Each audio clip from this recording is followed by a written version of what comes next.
body percussion. Let's use our bodies to make sounds. Vi skal bruke kroppen vår for å lage gode lyder. What noises can you make with your fingers or hands? Hva slags lyd kan du lage med fingrene og hånda?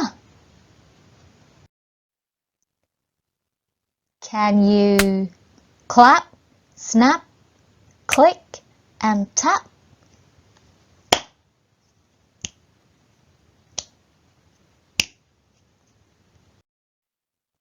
What noises can you make with your mouth?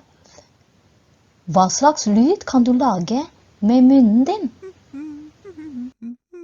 Can you pop, shh,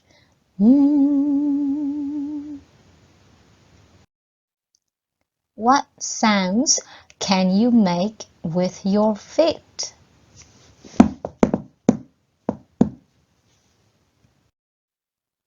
Can you stomp, stamp, tap? Can you think of any other sounds you can make with different parts of your body?